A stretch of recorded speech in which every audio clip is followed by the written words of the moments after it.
Hello दोस्तों, तो क्या हाल चाल है आप लोग के। तो आज हम स्टार्ट करने वाले chapter number 3 lean system and innovation. Sir जिन जिन बच्चों ने पहले का सीजन अटेंड किया उनको पता है सर कितनी इंपॉर्टेंट होने वाली है वीडियो आपके लिए, क्योंकि हम सर इसमें सर ना केवल एमसीक्यू देखते हैं आईसीए की, बट हम इंपॉर्टेंट टॉपिक्स क्वेश्चन हिट जो आईसीए कर रहा है उन सब के बारे में डिटेल में बात करते हैं। क्योंकि पहले डिस्क्रिप्टिव था तो क्वेश्चन का पैटर्न अलग था, इंपॉर्टेंट टॉपिक अलग थे, इंपॉर्टेंट कॉन्सेप्ट अलग थे। अब जब एमसीक्यू है तो इंपॉर्टेंट कॉन्सेप्ट इंपॉर्टेंट टॉपिक बिल्कुल अलग हो जाते हैं, पढ़ने का तरीका बिल्कुल अलग हो जाता है। इसके लिए ये इंपॉर्टेंट और चैनल को सब्सक्राइब करना बहुत इंपॉर्टेंट हो जाता है। तो चलो स्टार्ट करते हैं बिना किसी देरी के। पहला आता है एमसीक्यू। सर एमसीक्यू बोल क्या रहा है sir, 5S fits in which stage of PDCA, plan do check action. Sir PDCA एक साइकिल होती है सर, उसके अंदर सर ये 5S किस में फिट होता है। चलो पहले 5S मॉडल को देखते हैं, 5S कहता क्या है। आ गए सर 5S में टोटल हमारे सर 5 पॉइंट होते हैं sir, sort, setting order, shine, standardize and sustain. Sir sort में क्या होता है सर, शॉर्ट में basically not needed at all, जो सामान होते हैं ना उनको ना सर बिल्कुल अलग कर दो, जो हमेशा नीडेड है ना उसको सर अपने पास रखो। सर हमारा जो सीए फॉर्म होते हैं सर 5 साल सीए पुरानी सीए फाइल जो है वो आपके काम की है सर, अपने दिल से लगा कर रखो। नहीं सर वो बिल्कुल काम की नहीं, तो उसको सर दूर रखो, कहीं दूर, जब जरूरत पड़ेगी तो बुला लेंगे। जो परमानेंट जो कंटिन्यूस करंट फाइल है जिसपे हिस्सा ऑडिट करें तो बिल्कुल हमारे डेस्क के बगल में होनी चाहिए। तो इसका मतलब शॉर्ट होना चाहिए। Set in order, sir set in order का मतलब क्या है सर, आज इसकी जरूरत है तो आज ही होना चाहिए, कल इसकी जरूरत है तो कल इसकी है। कल परसों से हम इस ऑडिट जाने वाले फॉर्म पे, तो वो जो परसों जो ऑडिट होने वाला उसकी फाइल है यहाँ पे अरेंज करके रख दीजिए। सर सेट इन ऑर्डर में होना चाहिए। सर इनकम टैक्स की फाइल उस ड्रॉज में, जीएसटी के ड्रॉर उस ड्रॉर में, सेट इन ऑर्डर होना चाहिए। सर हम इन दोनों में क्या करें सर, हम काम कर रहे हैं, प्लानिंग कर रहे हैं क्या, नहीं कर रहे हैं। आ जाओ सर शाइन, सर साफ सुथरा, सर वर्क बिल्कुल क्लीन होना चाहिए। अननेसेसरी इन्वेंट्री और वेस्टेज को हटा दो। मैंने क्या बोला सर, ध्यान सुनना। अननेसेसरी इन्वेंट्री जो आप बना रहे हो बेफालतू में, जो आप स्पेस प्रोड्यूस करे जा रहे हैं बेफालतू का, जो आप कचरा बनाते जाते हैं अपने सीए फॉर्म में, प्रिंट आउट निकालते फिर फाड़ के फेंक देते, फिर प्रिंट आउट निकालते तरफ पे जिधर फेंक देते। नहीं वैसा नहीं सर, आपको बिल्कुल साइन रखना चाहिए। फिर वैसे ही स्टैंडर्डाइज होना चाहिए सर, हार्मफुल नहीं होना चाहिए, सस्टेन होना चाहिए, डेली मॉनिटरिंग करते रहना चाहिए। अब देखते हैं हम पीडीसीए के बारे में। पीडीसीए ये रहा plan do check out. Sir हमारा क्या है sir, plan do check act, plan do check act. अब सर हमें पूछना है कि द डू जो है कितने पे आता है। सर 5S ये आता है। सर हमने पहले पांचों के पांचों पढ़े सर, किस में देखे थे सर, शॉर्ट। सर हम क्या करते हैं, काम करते हैं, सेट इन ऑर्डर इसमें भी सर हम काम करते हैं, साइंस सर हम इसमें साफ सुथरा काम करते हैं, स्टैंडर्डाइज हार्मफुल काम नहीं होना चाहिए, सस्टेन बिल्कुल सस्टेन काम होना चाहिए। तो सर कौन से आता है, पीडीसीए में सर डू में आता है। प्लान में क्या होता है सर, हम प्रिपेयर करते हैं, डू में काम कर रहे थे 5S का, चेक में सेल्फ असेसमेंट सर्टिफिकेशन कर रहे थे, एक्ट में कंटिन्यूस इंप्रूवमेंट कर रहे थे। तो सर हमारा आंसर क्या हो जाएगा। सर हमारा जो क्वेश्चन था पीडीसीए में जो 5S है कहाँ फिट होता है सर, बी डू में फिट होता है। और एक चीज और फिट होती है वो है सब्सक्राइब करते रहना, लाइक और कमेंट में लिख दो सर थैंक्स। सर प्लीज थोड़ा सा लिख सकते हो, थैंक्स लिखते हो तो यूट्यूब को पता चलता है कि ये वीडियो आपके लिए बहुत हेल्पफुल रही है।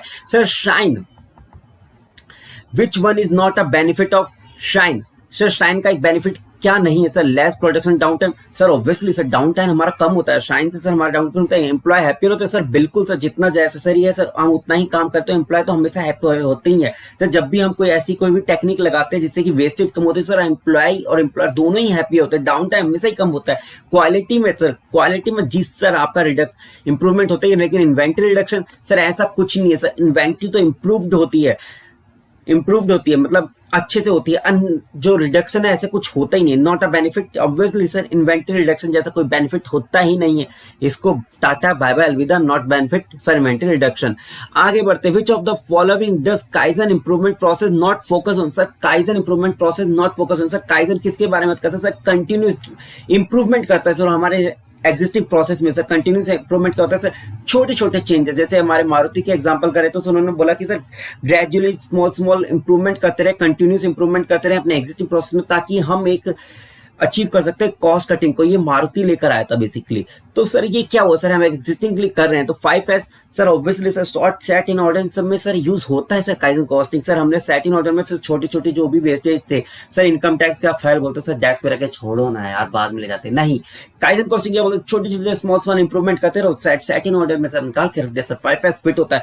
पोका योग, जरा ध्यान से देखिए, पोक योग, पोकीमोन नहीं है, पोका ये रहा, avoid unexpected surprises and avoid blunders. Sir avoid blunders का मतलब क्या होता है सर, इनकम टैक्स में सर आपने देखा होगा सर, हमें पता ही नहीं तो अरे PFSI की चीज़ डालना भूल गया, अरे ये हो गया वो गया, तो इसीलिए पूरी चेक लिस्ट के अवॉइड अनएक्सपेक्टेड सरप्राइजेस, उन सबको हमें अवॉइड करना होता है। तो सर क्या काइजन में ये सब होता है सर? ऑब्वियसली सर, काइजन बोल ही रहे स्मॉल स्मॉल इंप्रूवमेंट। देखो ना सर, आपका पोका योग जैसा कोई चीज होना ही नहीं चाहिए, सरप्राइजेस आने चाहिए, अरे ये क्या हो गया।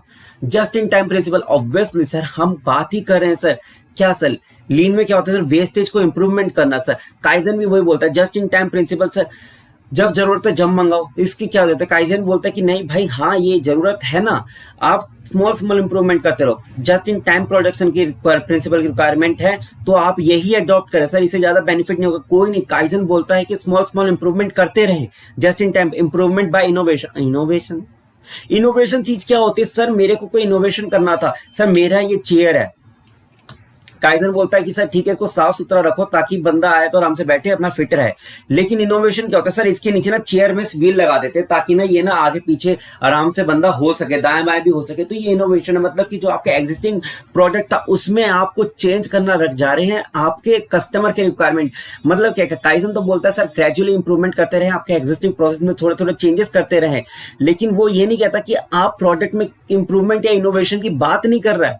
समझे, वो सेटिंग ऑर्डर बोल रहा था कि ये फाइल जो एग्जिस्टिंग है तो वो यहाँ पे होना चाहिए, ये फाइल यहाँ पर ये होना चाहिए। पोका योका में सरप्राइजेस नहीं आने चाहिए क्योंकि आप अच्छे से काम कर जस्ट इन टाइम में छोटा छोटा चेंज करते रहे। लेकिन वो न्यू प्रोडक्ट में जो न्यू प्रोडक्ट हो रहा है ना सर, व्हील लगा रहे हैं उसमें इनोवेशन कर रहे हैं या न्यू प्रोडक्ट के बारे में बात ही नहीं करता है, तो डी इंप्रूवमेंट बाय इनोवेशन हो जाएगा आंसर।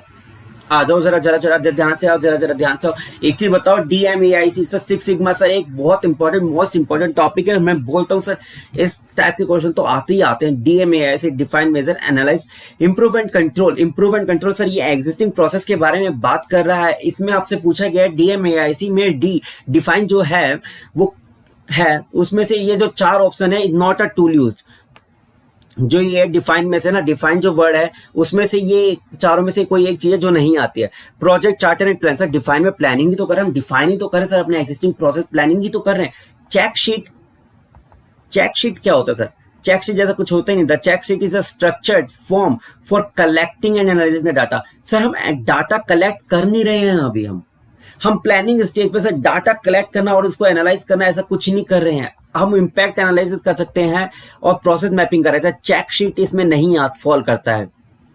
क्या, एक बार जरा इसका डेफिनेशन ध्यान से पढ़ लीजिएगा। उसके अलावा सर इसमें ना सर दोनों जो है ना वो पढ़ लीजिएगा सर। क्या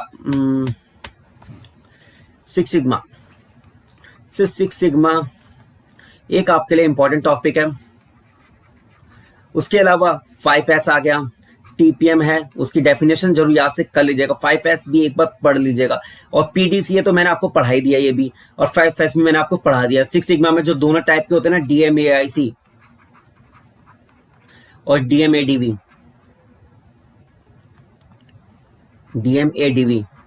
इन दोनों को एक बार पढ़ लीजिएगा अच्छे से ताकि ये बिल्कुल अच्छे तरीके से हो जाए। ठीक है, उसके अलावा ना सर इसमें एक और चीज है, मैंने लास्ट टाइम भी आपको क्लास में बताया था। हाँ, ये वाला 5th क्वेश्चन, इसमें सर OEE मोस्ट इंपॉर्टेंट है सर। इसका सर एक ना एक क्वेश्चन तो एग्जाम में दिखता ही दिखता है। ठीक है, एक क्वेश्चन इसमें भी दे रखा है। ठीक है, लेकिन ये ज्यादा वैसा नहीं है, कठिन नहीं, मतलब बहुत इजी है। What will be the overall equipment effectiveness if second idle cycle time. Sir क्या बोला, if second idle cycle time plan production time is कितना है सर? 7 घंटे। सर 7 घंटे लगते हैं, 7 घंटे लगते हैं।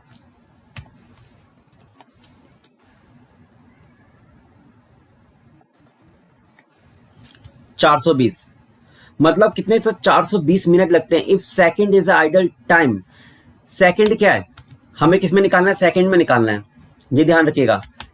आइडल टाइम कितने में हमें डिफाइन कर रखा है सर? आइडल टाइम हमें सेकंड में डिफाइन कर रखा है। कितने में सर?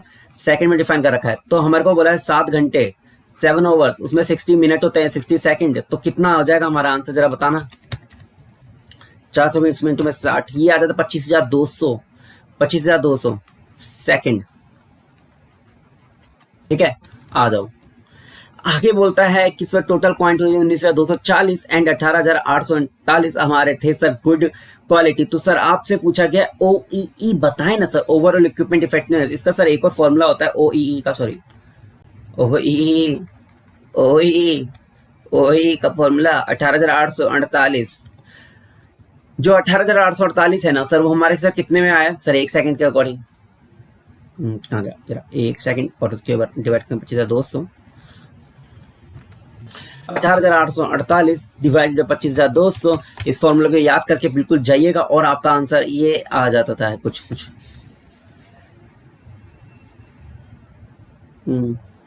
आपने बस को दोबारा कीजिएगा, मैंने फॉर्मूला बिल्कुल ठीक लगाया है। हमारा अप्रॉक्स में आंसर आया 74.79, इसी के अप्रॉक्स आ रहा है, तो यही आंसर ले लीजिए, ठीक है। मेरे आंसर में, मेरी कैलकुलेशन में थोड़ा गलत था क्या, मैंने लिखा तो सब कुछ हुई था 18,848 इंटू में 1, देखे जरा शायद कैलकुलेशन में कुछ आंसर एरर होगा। 420 इंटू में 60 कितना है, 25,200, ठीक है कोई नहीं। 18,800 कितना है, अरे यार मैंने 448 लिख दिया था ना, 18,848 डिवाइडेड बाय 420 डिवाइडेड बाय 60 कितना है, वही तो मैं थोड़ा जल्दबाजी में भावुक हो गया था, मैंने कैलकुलेशन करते वक्त थोड़ा गलती लिख दिया था। 18,848 है, मैंने जो है 448 से कर दिया था, कोई नहीं। 18,848 है, ठीक है बच्चों, divided by 420 divided by 60 second, नहीं 18,848 कितना इंटू में 1 सेकंड था, डिवाइडेड बाय कितना है 420 मिनट, उसको क्या करना है 60 सेकंड से, ठीक है। ये आगे 74.79% आपका आंसर आ जाएगा सी, ठीक है बिल्कुल ठीक है आंसर। थोड़ा बहुत जल्दबाजी मत कीजिएगा, मेरे जैसा बंदा भी जल्दबाजी में गलत कर लेता है, तो प्लीज आप मत कीजिएगा, और एक जल्दबाजी में गलती मत कीजिएगा, आप डायरेक्टली वीडियो बंद कर देते, नहीं, सब्सक्राइब कीजिए, लाइक कीजिए, कमेंट कीजिए, दोस्तों को शेयर कीजिए। लास्ट क्वेश्चन पे आ जाते हैं हम, और इस विच प्रिंसिपल और technique is consider as a base platform. Sir 5S को सर बेस प्लेटफॉर्म की तरह माना गया है, ठीक है। इसके फाउंडेशन के लिए ये यहाँ पे इसकी रीजनिंग लिख रखी है, आप एक बार चलो TPM का डेफिनेशन जरूर याद से कीजिएगा, 5S जो मैंने बताया वो अच्छे से कीजिएगा, काइजन कॉस्टिंग को एक बार आप पढ़ के जाइएगा, और OEE जो ये है ना OEE, ये वाला, इसको बिल्कुल अच्छे से पढ़ जाएगा। Overall equipment effectiveness sir, availability कितनी होनी चाहिए सर, 90% ज्यादा, परफॉर्मेंस 95% से परसेंटेज ज्यादा होनी चाहिए, क्वालिटी 99% ज्यादा, और ओवरऑल OEE निकालते हैं तो वो 85% के अप्रोक्सीमेट लेना चाहिए, तो हम उसको अच्छा मानते हैं। उसके ऊपर ये एक इलस्ट्रेशन है सर हमारा, तो सर डिस्क्रिप्टिव है नहीं, डिस्क्रिप्टिव नहीं है मैं मानता हूँ, लेकिन MCQ में भी आ जाता है। अवेलेबिलिटी रेशो निकालने के लिए परफॉर्मेंस रेशो और क्वालिटी रेशो 6 मार्क्स का आराम से इजिली आ रहा है क्वेश्चन, तो आप ये वाला क्वेश्चन जरूर एक बार देख लीजिएगा, इजिली हो जाएगा। पेज नंबर मैं बता देता हूं आपको है 3.31, और OEE का कंसेप्ट का 3.30 में, तो ये यहाँ पे एक बार कर लीजिएगा, बहुत प्यारा कॉन्सेप्ट है, और मैंने इंपॉर्टेंट कॉन्सेप्ट जो थे वो बता चुका हूं, तो वो एक बार आप देखिए, एंड चैनल को सब्सक्राइब कीजिए, दोस्तों का शेयर कीजिए, लाइक कीजिए। मजा आ गया, मिलते हैं अगले वीडियो में, थैंक यू।